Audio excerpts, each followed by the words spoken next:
Всем привет! Сегодня расскажу о том, как я помогаю укорененным черенкам роз адаптироваться после пересадки. Как правило, для хорошего и быстрого укоренения мы размещаем черенки в местах с повышенной влажностью, придумываем для них теплички, парники, высаживаем под срезанные бутылки.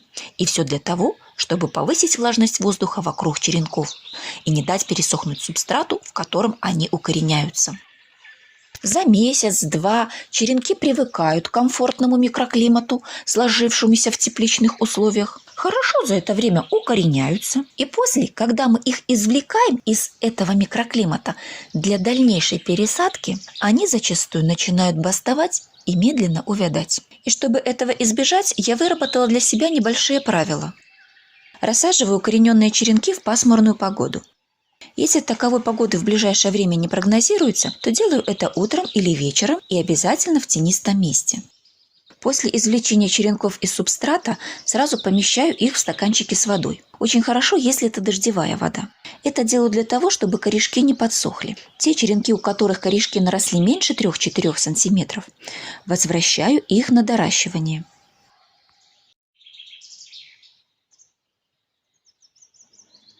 А остальные рассаживаю по 200-граммовым стаканчикам.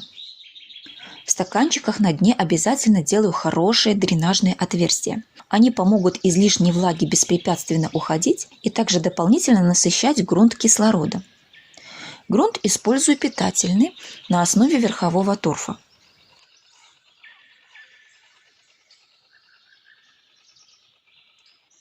После посадки черенка в стаканчик сразу его немножко поливаю. Не рассаживаю, например, 10 черенков и потом их все поливаю, а именно по одному, чтобы опять же не дать подсохнуть корешкам.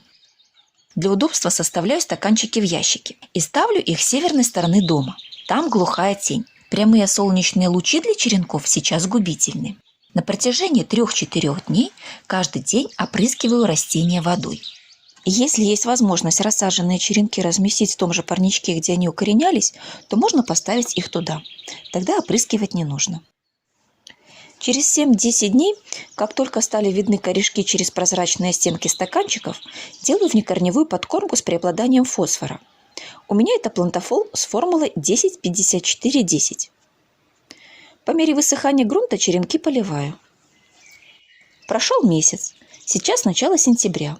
Летняя жара ушла, у нас заметно похолодало, поэтому ящики с черенками я перенесла в теплицу. За месяц корешки освоили практически весь грунт в 200-граммовых стаканчиках, а впереди у них еще 1,5-2 месяца для того, чтобы развиваться, для того, чтобы нарастала корневая система. Поэтому я пересаживаю черенки в стаканы большего объема. На дне делаю хорошее дренажное отверстие. Сразу же после пересадки снова делаю внекорневую подкормку плантафолом 10-54-10. И до самой зимы оставляю череночки в теплице. Те черенки, которые я изначально оставляла на доращивание, уже тоже обзавелись корешками. Но они еще не освоили весь грунт в стаканчиках, поэтому их пересаживать не буду. Прошло 7 недель, сейчас конец октября, и вот так выглядят на данный момент черенки. Это те черенки, которые я не пересаживала в большие стаканы. Они за это время хорошо обросли корешками.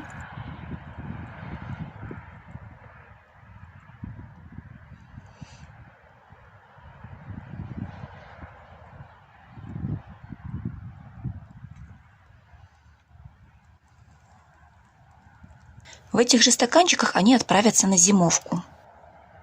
А пересаженные сейчас выглядят вот так. У них и зеленая масса сверху немножко наросла, листиков добавилось.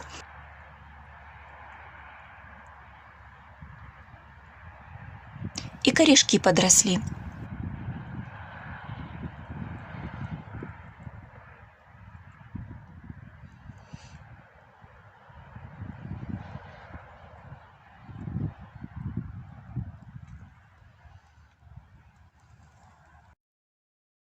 Сейчас середина ноября, передают в ближайшие дни -10, и поэтому черенки буду забирать из теплицы на неотапливаемую веранду.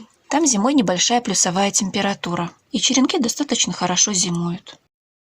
Всех перенесла, ящичек на ящичек составила, и вот так в уголочке они будут зимовать до самой весны. Удачной им зимовки! А на сегодня у меня все. Всем пока-пока!